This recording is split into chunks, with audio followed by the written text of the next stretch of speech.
Sometimes the best stories in golf aren't found on tour. You'll find them at the back of the range. And here's your host, Ben Adelberg. And thank you again for joining me here at the back of the range. I'm your host, Ben Adelberg. This is, holy cow, this is episode 20.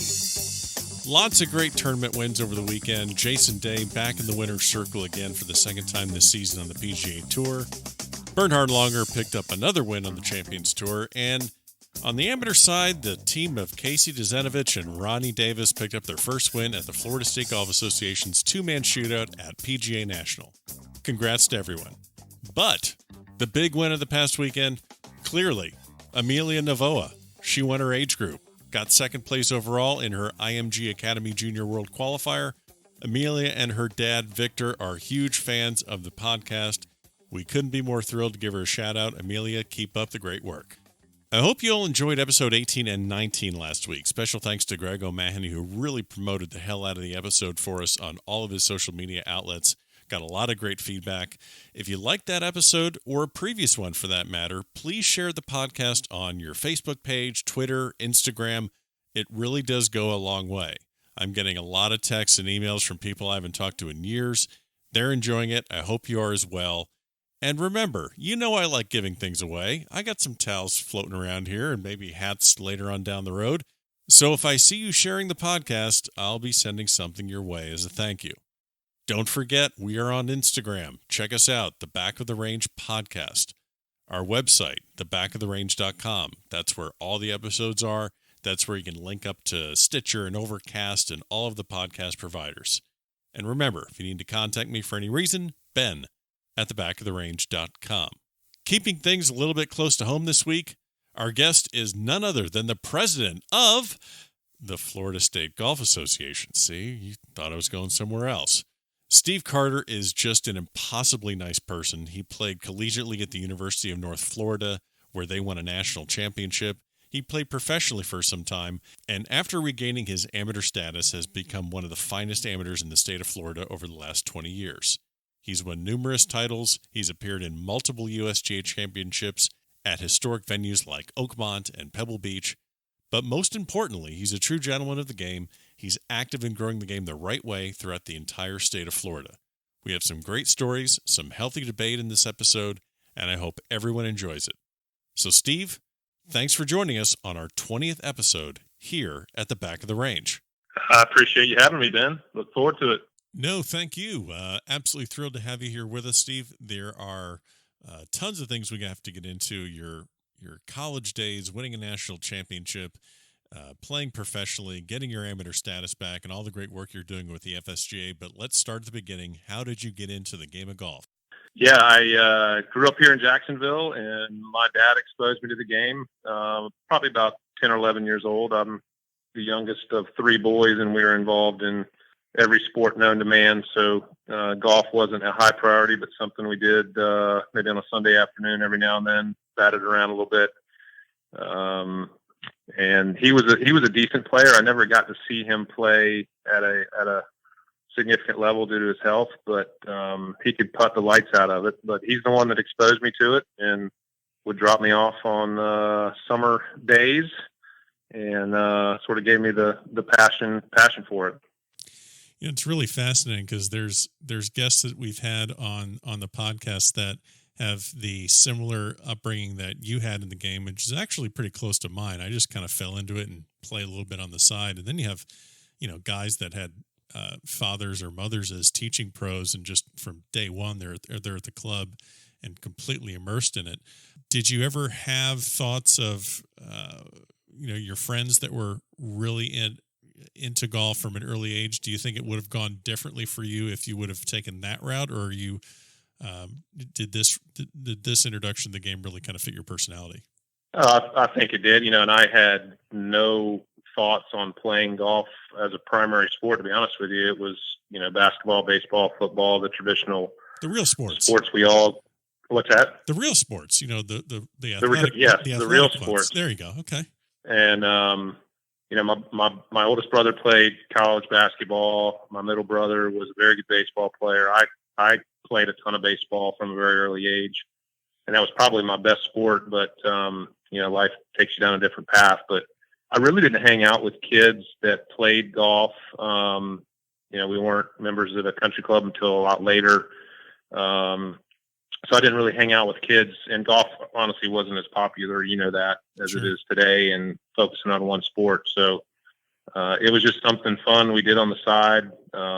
Four guys hanging out, dad and three sons, and it was a great experience and a great intro. And I don't think my passion for the game would have been any different. Maybe could argue been less if I'd have just focused on that at an early age. So what was the typical game? Was it you and your dad, because you were the youngest, against your two older brothers, or what was the standard game that you guys had? Yeah, that's typically how it played out in all sports.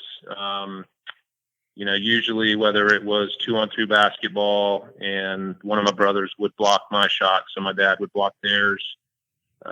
Golf, we were all at all kinds of different levels. So I don't recall a specific game. I just remember it was really cool to get to drive the golf cart and, maybe get a soda and a hot dog or something like that. That was the highlight. But we had some fun, and there wasn't a whole lot of betting going on, but we were all competitive and wanted to beat each other for sure. Well, it doesn't sound much better than that. I mean, just, Coke and a dog at the end of a hot day of playing some golf in Florida. I mean, what else do you really need, right?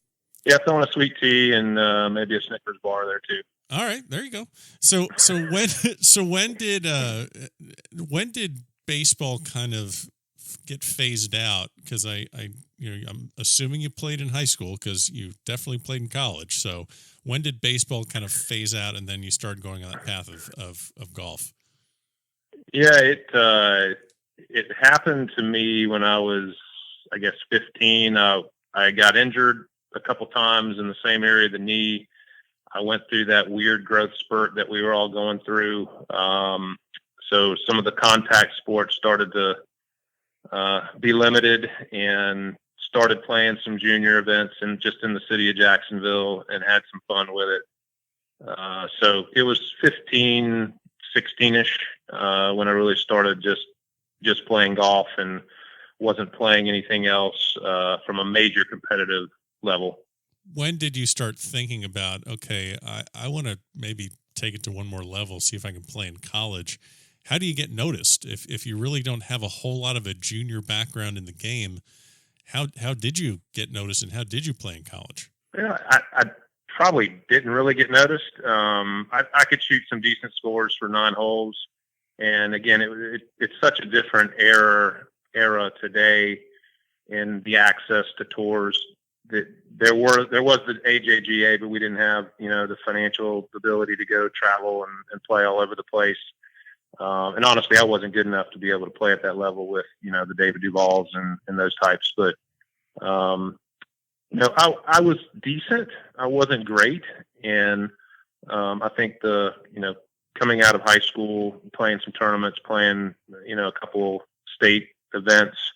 I started to improve fairly rapidly, but my golf coach, which was my guidance counselor in high school, had some college connections and had, gotten my name out there in a few small circles, but that wasn't on my heart and where I wanted to go. So I really didn't have the intent or the plan to play college golf in high school. Just sort of spawned from there. I don't think I've ever heard of a guidance counselor also being the golf coach. I've heard of like the history teacher, and I've heard of that, but it seems like that's kind of a contradiction, because a guidance counselor wants you to get your life together and make solid choices about your future. And golfers just kind of want to chase after the dream. That's kind of what we do. We're just always tinkering and working, and just we will do stop at nothing to improve our game. Did he ever tell you that? Yeah. Okay, so I'll let you take from there. No, well, I say golf coach was just a title. Mr. Al was a great man. He knew nothing about golf. However, he had a valid driver's license and a van, right? He had a red Toyota truck that he would, get us from tournament to tournament. And also, by the way, he always had a Snickers bar. So he was always a friend, but he was a great man. And I tell you, he was a great man, and he was an older gentleman, so he didn't desire to really keep up with us. He just got us to the first tee in time and made sure we, we're doing the right thing and we're on the right hole. So there wasn't a whole lot of coaching going on or guidance or swing instruction, but he was a good man. Well, there you go. Someone had to look after your team. So you played your high school golf, and you want to get off to college and go somewhere. What's the next step? What's your plan? I really only had one plan, and that was go to Florida State with all my buddies, and that's what I did for a couple years, which was a phenomenal experience. Made a ton of great friends. Was in a fraternity, having a blast doing that thing, and tried to walk on at Florida State unsuccessfully. The qualifying or walk-on experience was 4 rounds out at Seminole Country Club, and I recall playing fairly well. There was probably 30, 35 guys trying to walk on, and the current coach, I won't mention his name, but saw me hit 2 golf shots. One was the first tee shot, and then he saw me hit a bunker shot at some point. So I think the process of walking on was just something that they entertained to try to maybe find a diamond in the rough, and but no one was chosen, and really soured me on golf. I didn't play for quite a while, and just was doing my thing over Florida State. Yeah, I won't get into my similar walk-on story, but yeah, they kind of I think they did it as just a nice gesture to show that they're open to the possibility, but I think you would have to absolutely destroy every one of the scholarship players to even get looked at, and then at that point, who really knows? But yeah. So you mentioned you mentioned earlier that you had an interesting story about the walk on. Is there anything else that you get the message pretty loud and clear when they're not actively there and watching you play at least a couple holes? Oh, okay. I see so what you mean. the message was sent, and I knew 3 or 4 guys that were already on the team. Had competed in that with against them maybe here locally or at a stadium or something that summer prior. So I felt like I could compete, and I certainly wasn't asking for a scholarship, just a chance to practice and improve and play. And I get it, look, I didn't warrant a look, so it did make me hungry to compete against them on other occasions. So sure, it all worked out. So you stayed at FSU for a couple of years. You kind of moved past the whole walk-on experiment. Sounds like you're having pretty much the typical college experience. You're, drinking Mick Ultras at the frat house all the time and enjoying that. How did you, why didn't you stay at FSU? Why didn't you graduate from FSU? Well, one point of clarification, I think it was like Keystone Light or Milwaukee's Best or something like that. Oh, that's brutal. Now I'm actually thinking about it when I was in college. I'm like, oh man. And then there's nothing worse than Zima. Who drank Zima? You didn't drink Zima, did you? I did not. Bartles and James. Yeah. Well, no, that's when you're 16 and trying to figure out a way to get anything to drink. So that's a little bit before college. True. The ladies like the Bartles and James, so yeah, good to have access to those. There you go. So how'd you move on from FSU? Do you remember? I do.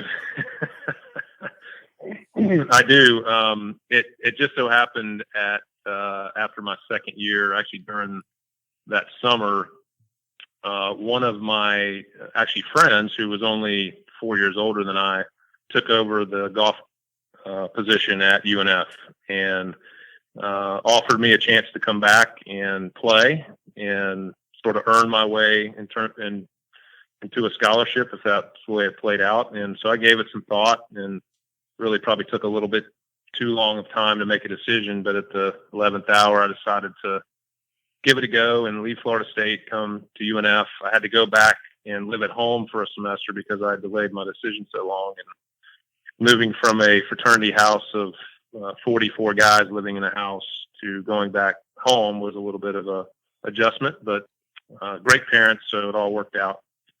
And again, had the ability to come and play with a great group of guys UNF was an NAIA school at the time, not tremendously well known, but John Brooks took over the program and just turned it into something awesome. And now UNF, just to clarify for people listening, that's the University of North Florida. And where are they located again? Here in Jacksonville, the Fighting Ospreys. Okay, so, there you go. Yes, now full Division I, and very, very solid program. I think, let's see, recently, is it Kevin Phelan? Is it Sean Dale, our alums there? All those, yes. Yeah. Yeah, Phelan got into he was doing pretty well in the Open in the U.S. Open a couple of years back, but those are the two names I remember. What are some other names that still ring a bell from your days back there at UNF?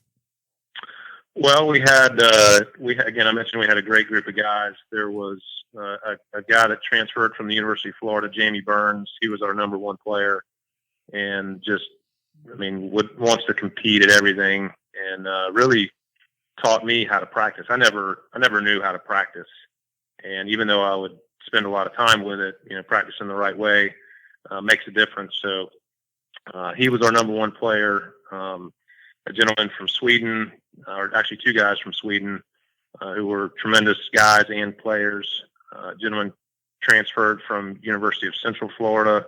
And then they also had a good nucleus, 2 or 3 guys that were already here playing, Rob Ireland, and a few other guys, Stephen Motson, Lars Haglund. So we formed a really, really good team, tight-knit group. I'm still great friends with all those guys today. And it was a really, really cool time in my life, and very fond memories. And we played some really good golf. One thing that John Brooks did was he got us into really premier tournaments, Division I tournaments. So here's this little NAIA school, playing against the Floridas and the Alabamas and the Florida States and North Carolinas, which ultimately made us a lot better players and a lot better teams. So that was a huge component to our success. So you mentioned, and I caught a bunch of things you just said right there, and kind of going to ask you a couple of these things later down the line. But you mentioned learning how to practice. A lot of people that either have played college golf, or people that see these college golfers coming up now, especially with we have a lot more TV coverage. We have the U.S. AM is on Fox Sports now, and Golf Channel obviously is putting a lot more college tournaments on TV. But you mentioned learning how to practice. Give me, let's say there's no tournament and you're not traveling at all and you're staying on campus or you're staying home. Give me what the typical week looked like for you. I'm assuming you went to a couple of the classes, but let's not get crazy. So, but yeah, it was amazing when I transferred. My grades went up.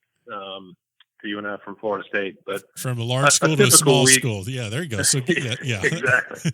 Shocker. All right. So give me a typical week, what that looked like and what your practice sessions were like. Yeah. A typical week was, all of our classes were in the morning. And, being a premier athlete, you get the pick of the litter, but kidding, obviously. No. All the classes were in the morning. All the classes were in the morning. And then, I would personally, that first semester, I'd just stay on campus, and then we would either have a structured qualifier or practice. And if we were practicing on our own or as a team, that would really dominate the entire afternoon and then take you into the evening. Structure wise, we worked out a couple mornings during the week, and, that could be running as a team or, lifting, doing weight training, things like that, which in the early 90s was a little ahead of its time. But it was, a lot of competition, a lot of playing, a lot of short game work. And, if we didn't have qualifying, it would be just game after game around the short game area, playing points games for Cokes or whatever. And just getting that competition and also improving, but just an enormous amount of time in the short game area and learning how to use your wedge, hitting high shots, low shots, buried lies, anything imaginable. You mentioned your coach got you into these D1 tournaments against SEC teams like Florida and Alabama. What was your mindset going into those tournaments? Not only, I mean, do you know how your coach was able to do that? And once you got in there, did that change anything for you guys going into those events? Well, I can tell you part of how he did it is he started hosting a tournament here in Jacksonville in March. And it originally started at Queens Harbor. Now it is the John Haidt Mercedes-Benz Classic at Sawgrass Country Club. So, a lot of these premier schools still may be in some cooler weather in March. So the opportunity to come play down in Florida, spend 3, 4, 5 days, and get your team ready for the spring season was appealing. So as a favor, we got invited to some of these other tournaments. So that was a huge thing that he did, and to have the foresight to do that, and just the relationships with the coaches in general. But once it really started feeding off itself as we had success, and I remember we won over at Tiger Point in Pensacola, which was Alabama's host tournament. And once you have some success and certainly win an event, it wasn't a shock to see us get invitations into other events. Well, you mentioned success. You guys won the NAIA National Championship in 91 and then 93. Did it really sink in? Did you know you guys were that good? Like in 91, did you have any idea? I mean, obviously in 93, I was assuming you guys were just rolling into that thing with a lot of confidence. But I mean, your NAIA school, how'd you feel in 91? Did you think you were going to do it? Well, I didn't feel as great because I didn't get to go. But that was probably a little more unexpected. We had a really good team, but I know there were a couple other teams that were probably favored. But certainly in '93, we were heavily favored, and certainly we delivered on being heavily favored. Yeah, I'm looking at the stats here, and I was able to pull up some of this. This is, I mean, you had 4 All-American selections. That's yourself, Sandy Davison, Chris Tootin, and is it Tootin or Tutton? Tootin, yeah. Tootin, yeah. So you have 4 current titleist guy, by the way. Yeah. So you have 4 NAIA All-American selections: Chris Tootin, Sandy Davison, Jamie Burns, and yourself.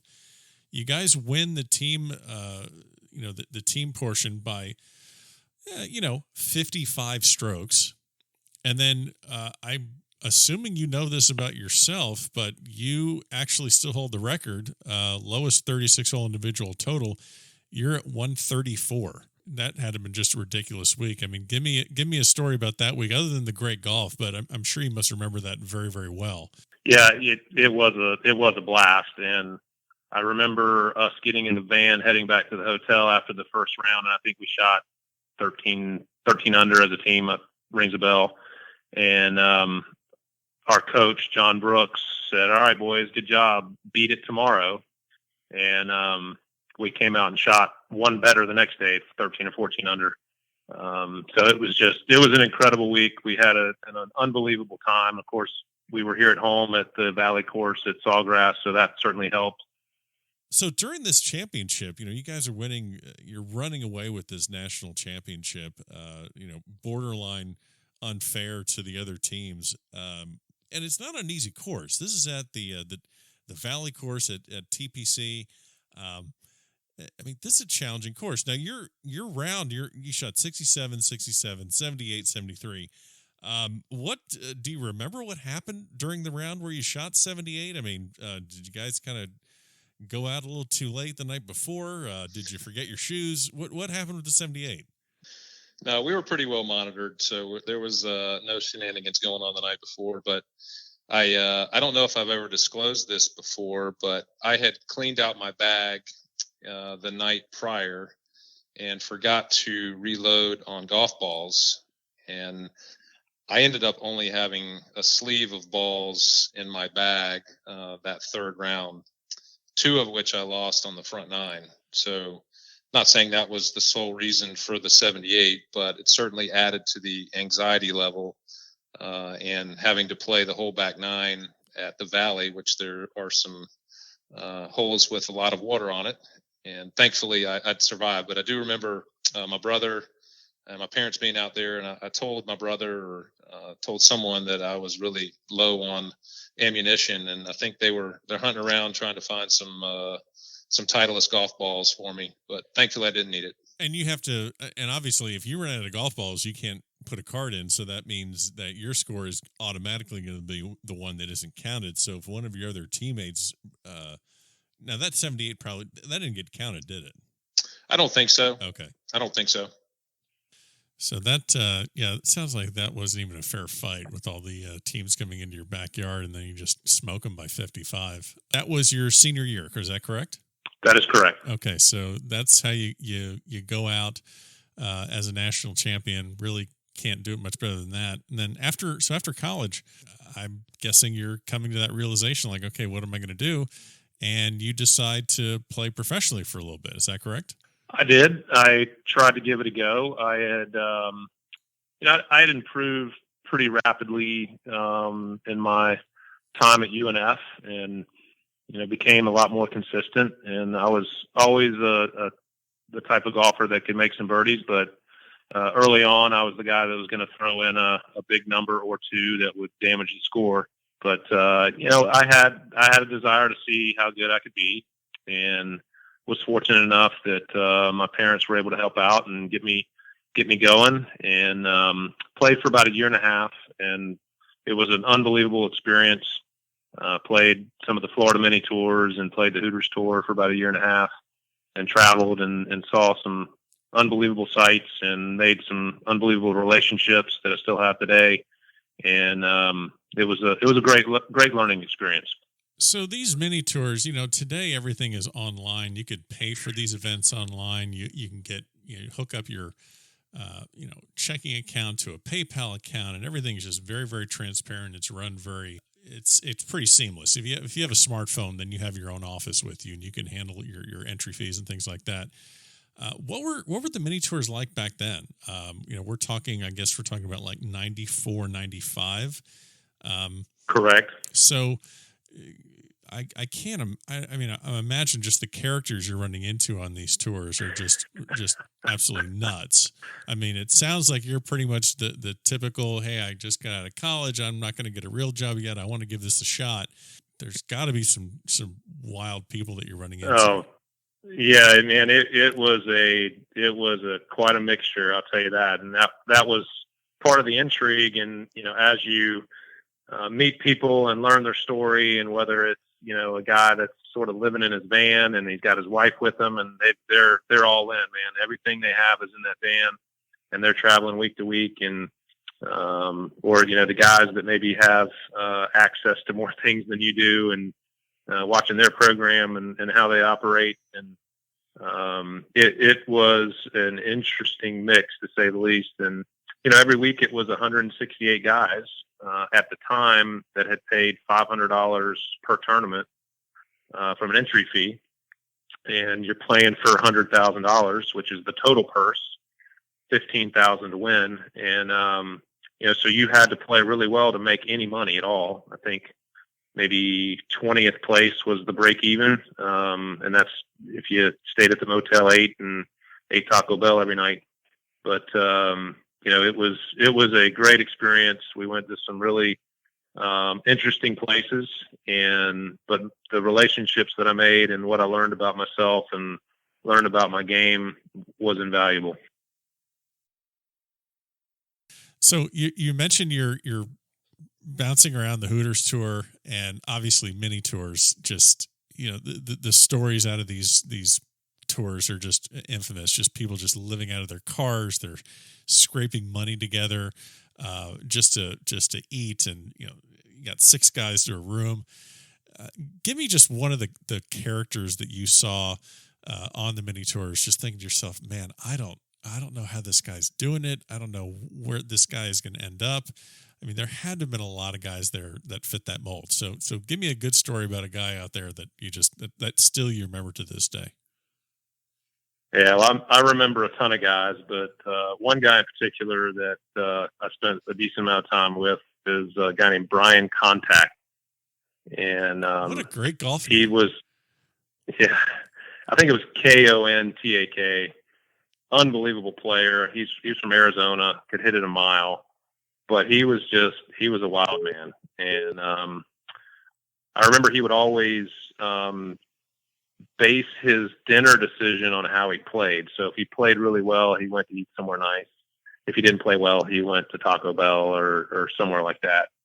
And he was just a prankster, man. He would always have, be trying to pull one over on you, or if you're in a group setting, he'd do something to embarrass you. And just full of life, ton of fun, cool to travel with, but great player. Not always real serious, but really, really good guy, and like to have a ton of fun. I think that sounds like just about everyone else, just everyone on the mini tours. I don't see how that. I guess the handful of guys that really get in there and then you got to move on quick. I can't imagine that you can last too long. Forget about the finances, but it just doesn't seem like it grows a tremendous work ethic. I mean, at some point, like you can't spend. I mean, how many years can you really spend on the mini tours and think you're going to make it? Yeah, great point. But there were guys in their, mid 40s at the time that were still, trying to make it, and you applauded them. And that was one of the things in my decision. I didn't want to try to, be that guy that was struggling and still trying to make it at a later age. So I applaud them still to this day, and some of them are tremendous players. And you never know when some of these guys are going to get a break. I had, thinking about some of the guys that were playing out there at the time, like Sean McKeel and Scott McCarron and Brian Gay, Craig Perk, some of those guys that obviously have had a ton of success and continue to have success, but you don't necessarily see it right at that moment. And, but they stuck with it and figured it out. Did you ever play against some guys that are actually still competing on the PGA Tour or maybe the Champions Tour? Oh yeah, there's a lot of guys that are still have some status, especially on the senior tour. But I remember in Louisville playing with Steve Flesh, and that's where he was from. So played with him, I think on Saturday, and he had quite the following. I did not, but it was fun to be a part of. And just sort of witness how he did things. And obviously he's gone on to do some great things. So yeah, played with a lot of good guys. The Joe Durants, those type of guys that are still out making a lot of money on the senior tour and doing very well. And you actually had a little bit of run-in with Gary Nicklaus. So I know Gary made it to the PGA Tour and had some success before regaining his amateur status, but you played a lot with him as well. Yeah, he was playing down in South Florida. There was a Hooters event down at Bear Lakes, and I remember being paired. I was in the group behind Gary, and I think we were both playing well. And obviously being down in Palm Beach County, Papa Bear was out following him and playing right behind him. Jack was around every green as we're hitting in, and it felt like he was analyzing every shot I hit, and it was always in the back of my mind. But obviously great to be part of that, and anything that the Nicklases are involved in is usually pretty good. So sure, good learning experience, and I always remember Jack's presence, and it happened again several years later after we both were amateurs down at Jupiter Hills in the Florida State Amateur. And I was paired behind Gary again, I think on Saturday. And again, Jack being, at the tee box if we were jammed up and coming up to a tee where there was a wade or around a green. And again, just they're great people, both him and Barbara. And played with Gary in a mid-am a few years ago at Loxahatchee. And Barbara followed us all the way around 18 holes. And I just remember myself thinking, how cool is it that the wife of the greatest golfer of all time is out falling around some mid-am, hacks, if you will. And I remember talking to her and explaining to her about, my mom and how she always followed me when it was convenient for her to do that. And she looked at me and said, you never stop being a mom. Yep. That's awesome. So just great family, and always obviously love being around them and being associated with them.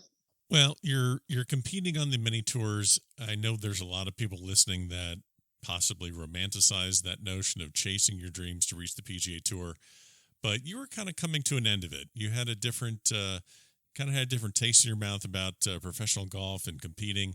Was that pretty much what caused you to make the decision to maybe give that up and then transition back into amateur golf? What was the moment that really caused you to make the turn? Well, it wasn't a sudden ending. It was, I had really taken a lot of the fun out of the game. I had made it work, which we all know is not what we want to do in a game, even though that was trying to make it my livelihood. And my intent was to just take a little break and get away, decompress, and try to figure out what the next step was, intent on playing some more. And I found that when I got back home and backed away from the game, I was also fortunate that I grew up in a family business, so I was able to sort of come back in and work and make some money, and had a girlfriend and liked the idea of having some stability, and also found that I played a lot better when I was having fun. So it wasn't an immediate thought that hey, I'm done with this. But over time, over the series of months, and certainly over a full year, I had decided that, hey, I don't want to pursue that anymore. Our family business was growing rapidly at that time as well, so it was fun to be part of that. So you get done playing professionally, and as you said, you just kind of like the stability of being home and having the, kind of building up more your career outside of golf. So you didn't really play much for several years after that. I mean, we're talking, I'm just kind of guessing that your age is going to be around, like your mid to late 20s. You really didn't play all that much. Is that correct?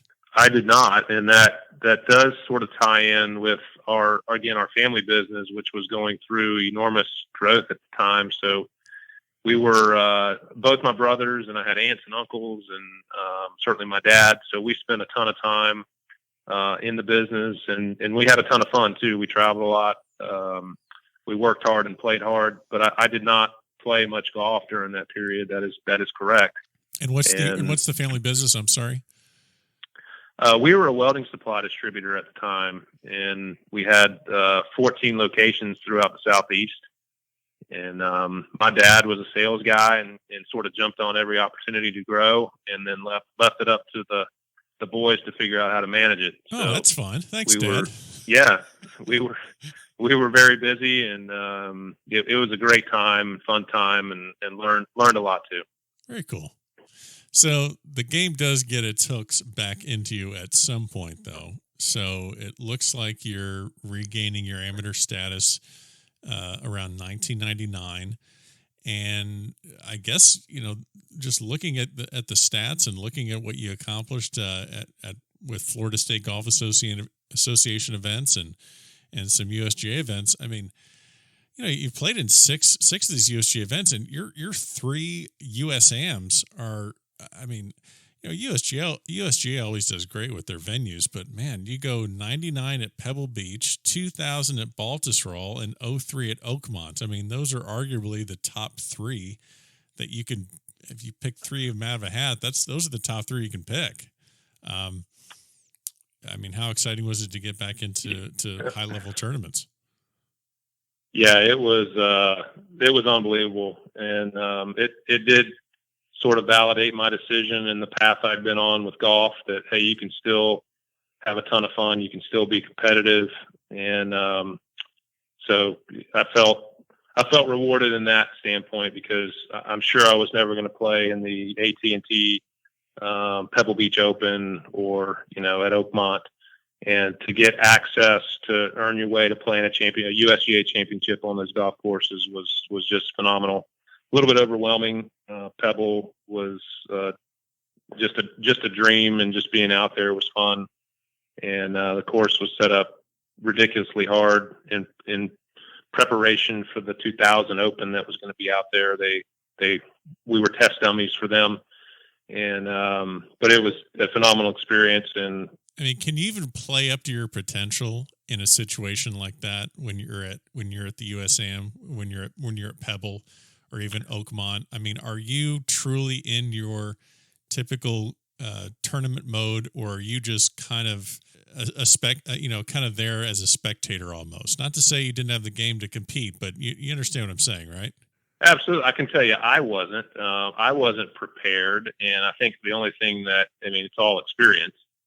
And here I am at Pebble, and I've got, my brother's caddying for me. My parents had come out, and none of us had ever been there, and certainly not to play a tournament like that stature. And we had a ball, but you're overwhelmed just from the sights and the beauty of the place and the history.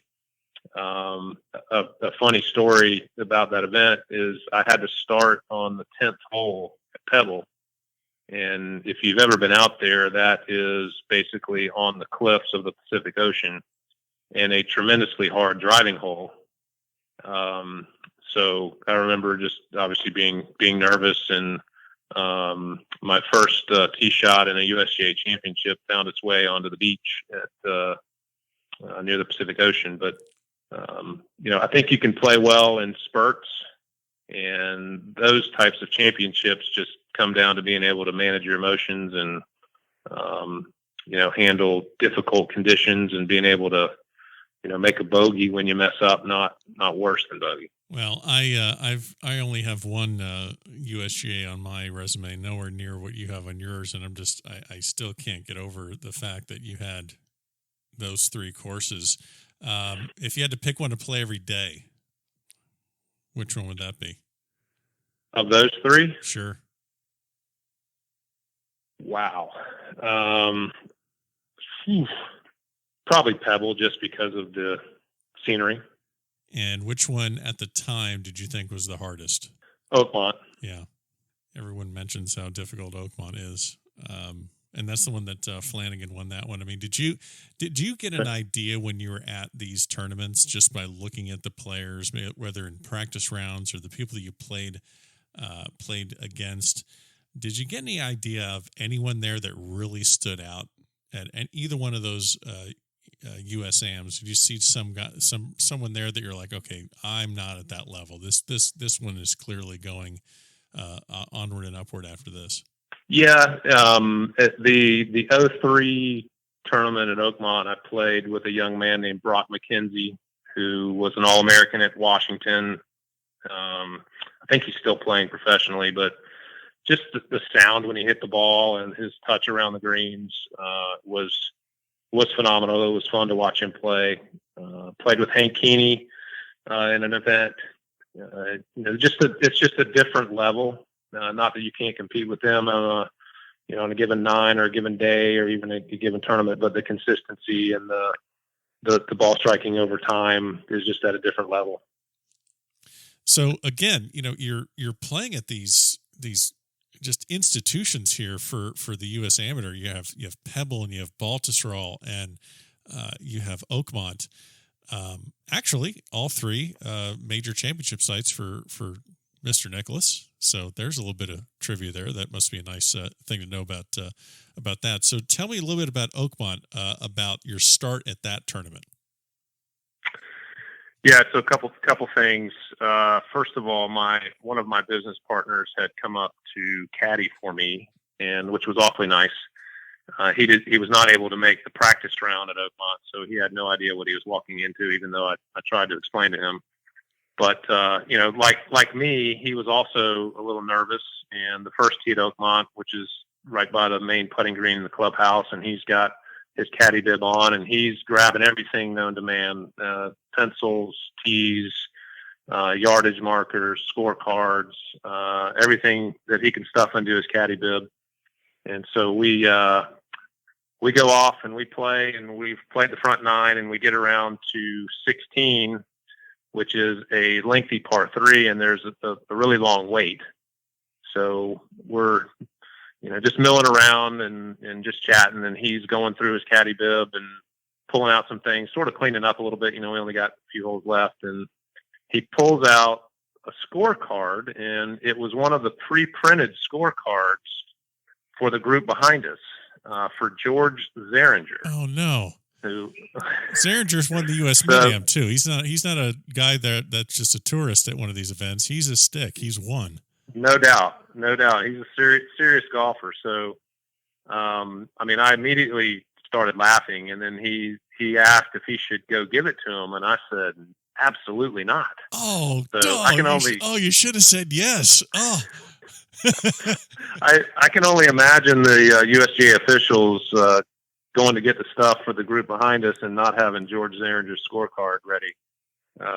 So lesson learned there. But he also, I mentioned him not being at Oakmont for the practice round.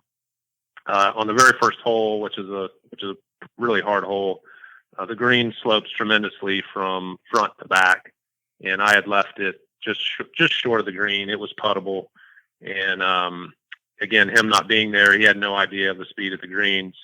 So I hit this putt, and it was probably 40, 45 feet, and I hit the putt. I said, whoa, he said, go. And that was sort of how the relationship went throughout the day. I think the putt went 10, 15 feet by, and I four putted to start the tournament and tossed the putter to him.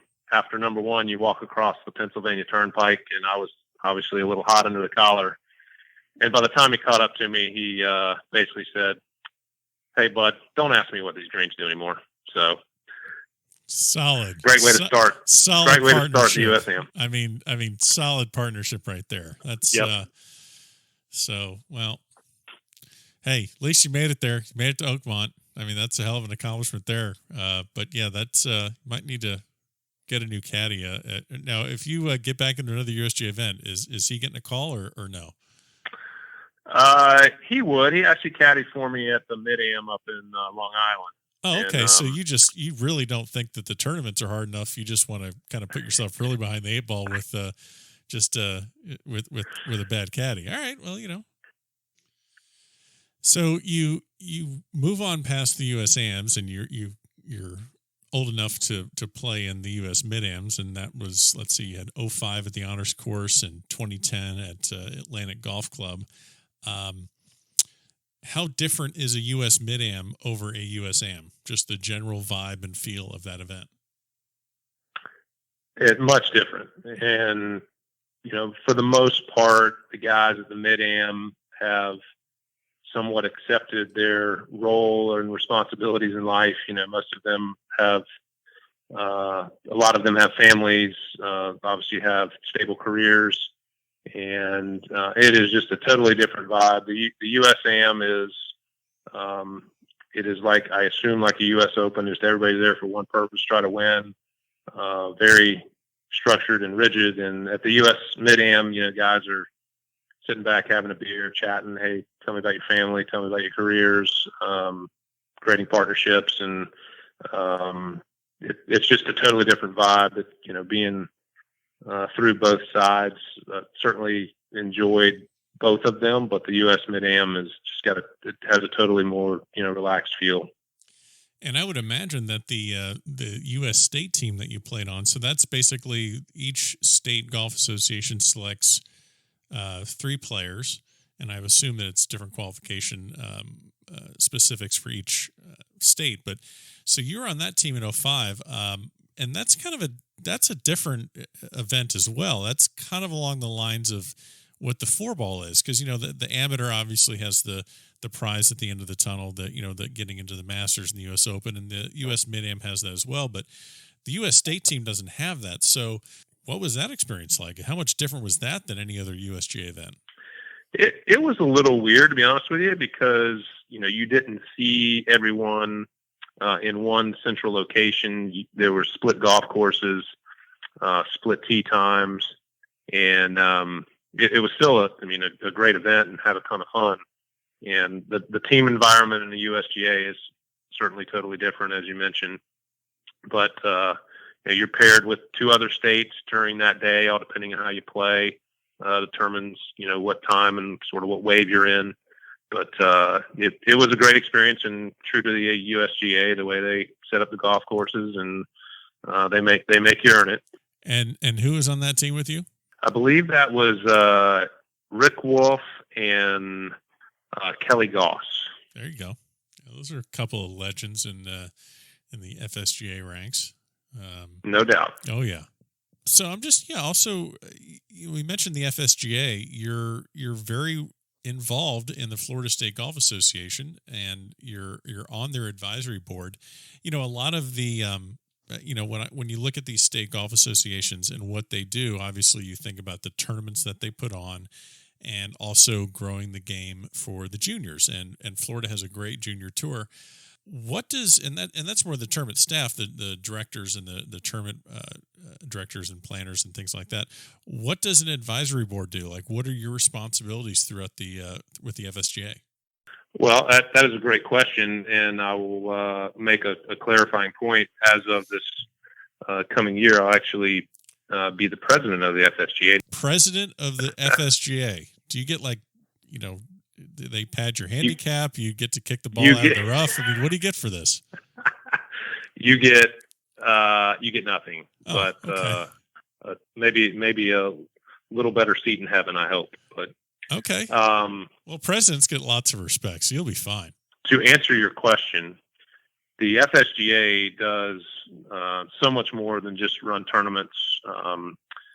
We obviously do run tournaments for all age groups, whether it's juniors and whether you're 9 years old now, all the way through super seniors, women. If you want to play in a net event, or if you want to play in one of the premier championships, I think the FSGA ran 605 days of competition last year. So obviously multiple tournaments going on at one time, but the FSGA also handles things like course rating. When a course is either new or is renovated, and I believe every 7 years it has to be re-rated. So going through that process, all that funnels through the FSGA.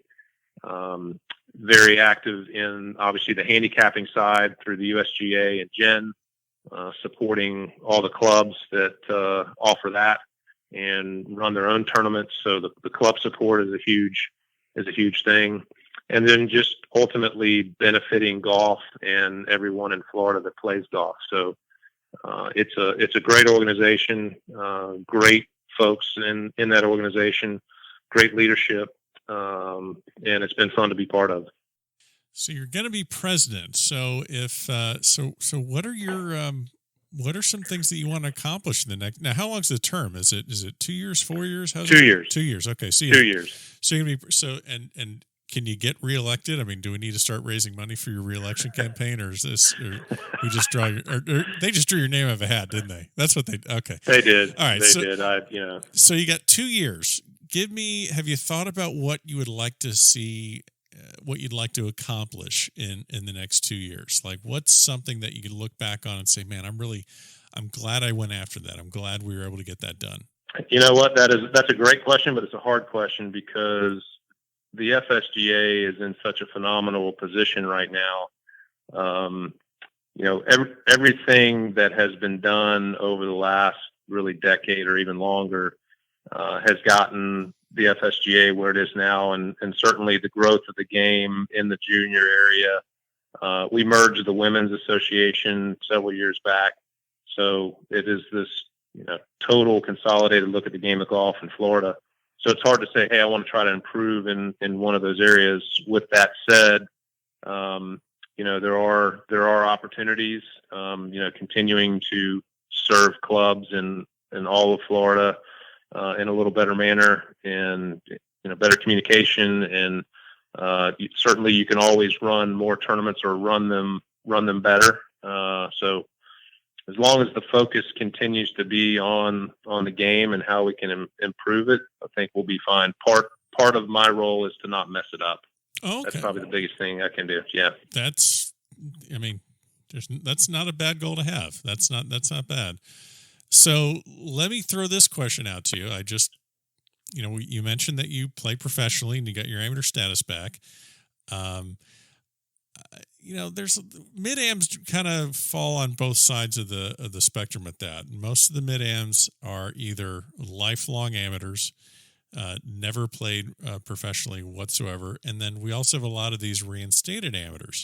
I think the statistic from last year's U.S. Mid-Am in Atlanta, I think it was 40% of the field were reinstated amateurs. Mm-hmm. So you're going to be the president of the Florida State Golf Association in charge of all these tournaments for Mid-Ams. What's your stance on that?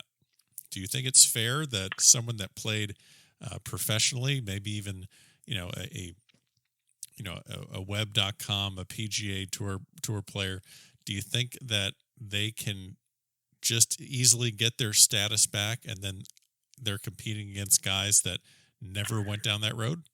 Yeah, I think my stance is, and I haven't given it a lot of thought, but I think it should be a little more difficult to get your amateur status back than it is today. If somebody's, had web.com experience and done well or whatever the scenario, and I don't feel like I was a successful professional player, but you're absolutely right. There is a distinction between, no, and this isn't directed at you. This is just in general. There's a big difference between someone that played a couple years of mini tours right out of college and versus someone that really this was their livelihood for 10 or 15 years. And that there is a big difference. And I would agree with that. I don't know how you get to that, qualifying event of determining who's, what that eligibility process or reinstatement process is like. But I do think depending on someone's tenure playing professionally and their success, that should probably dictate the period of time that they have to wait. Well, you're going to be the president. You have 2 years to figure this out. So, As a sidebar, Mr. Nicholas, we just inducted him into the FSGA Hall of Fame along with Barbara. He did ask if he could regain his amateur status back, and I told him we would take a look at it. Okay.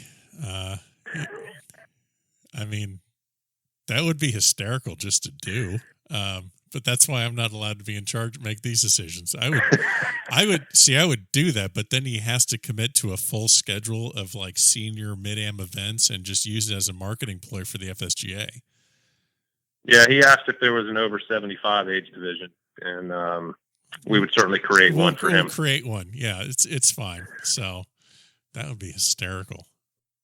Well, I got just a couple other questions that these are just kind of random questions that we always ask to all the guests, and it's just a quick bucket of questions.